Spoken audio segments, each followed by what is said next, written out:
2017 और 2022 में कैराना विधानसभा में भाजपा और सपा में सीधी टक्कर हुई।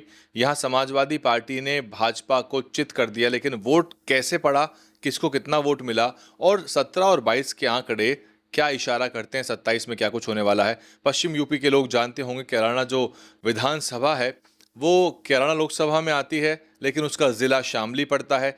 कैराना लोकसभा से इकरा हसन समाजवादी पार्टी की सांसद हैं। और बात करें अगर हम विधानसभा की भी, तो कैराना विधानसभा में नाहिद हसन समाजवादी पार्टी के टिकट पर विधायक 17 में बनते हैं। स्क्रीन पे आपके आंकड़े आप देख सकते हैं, ध्यान से देखिए। 98,830 वोट मिलता है नाहिद हसन को, वो भाजपा की मृगांका सिंह को हराते हैं।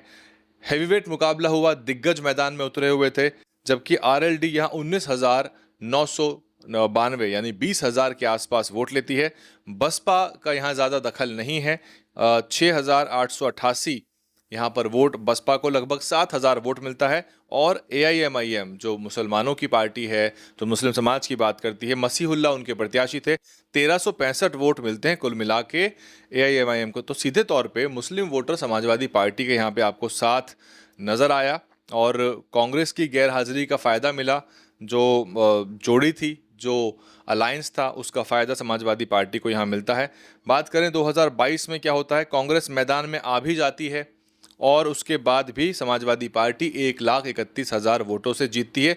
तो कंसोलिडेशन हो रहा है यहाँ पे। और पश्चिम यूपी खास बात यह है कि यहाँ यादव बाहुल्यता जहाँ नहीं है, वहाँ मुसलमानों के बूते ही समाजवादी पार्टी सीधे तौर पे जीतती है। और मुस्लिम समाज जो है वो अपनी वोट को बांटता नहीं है। जैसे ये कैराना की सीट ये बता रही है कि यहाँ वोट बट नहीं रहा है, कंसोलिडेशन हुआ है, इसलिए मृगांका सिंह भाजपा की दूसरी बार भी यहाँ से हार जाती हैं। 1,05,000 वोट उनको मिलते हैं। तो बड़ी लगभग 30,000 30,500 की जीत समाजवादी पार्टी के नाहिद हसन को मिलती है। कद्दावर मुस्लिम नेता हैं और बीएसपी को यहाँ 2,000 वोट मिलती हुई कैराना में नजर आ रही है। कांग्रेस के भी मुस्लिम प्रत्याशी थे, लेकिन केवल मुस्लिम होना ही जरूरी नहीं है। मुस्लिम प्रत्याशी कौन सी पार्टी से है, दलित प्रत्याशी कौन सी पार्टी से है, इन सब का भी अपना महत्व है। 1,522 वोट मात्र मिलती हैं अखलाक कांग्रेस पार्टी के प्रत्याशी को। तो ये कैराना की तस्वीर है जहां मुस्लिम कंसोलिडेशन हुआ। तो लोकसभा सीट 2024 में समाजवादी पार्टी जीतती है।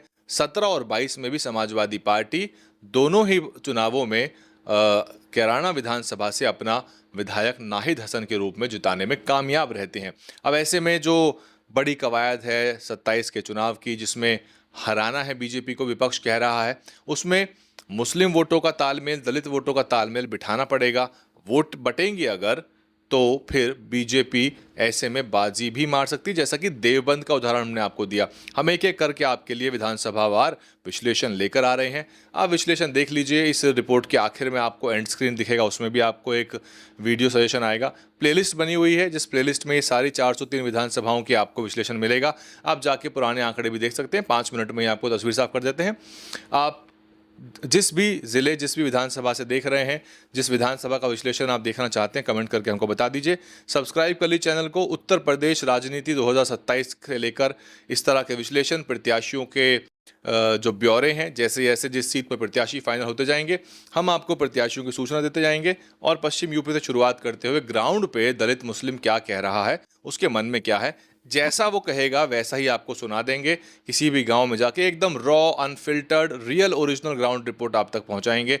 आप देख रहे हैं डीएनएन हिंदी, मैं हूं वैभव कुमार। सब्सक्राइब कर लीजिए, पैसा नहीं लगता, फ्री होता है। नीचे सब्सक्राइब बटन है, आप देख रहे हैं तो सब्सक्राइब करके, लाइक करके और कमेंट करके बता दीजिए कि कैराना में 2027 में अब क्या होने वाला है, जो आपने अब तक का ट्रेंड देखा उसके हिसाब से। डीएनएन हिंदी को सब्सक्राइब करने के लिए दबाएं लाल रंग का सब्सक्राइब बटन और घंटी का बटन दबाकर ऑल नोटिफिकेशन पर क्लिक करें। चैनल को जिंदा रखने के लिए नीले रंग का ज्वाइन बटन दबाकर चैनल को आर्थिक सहयोग करें।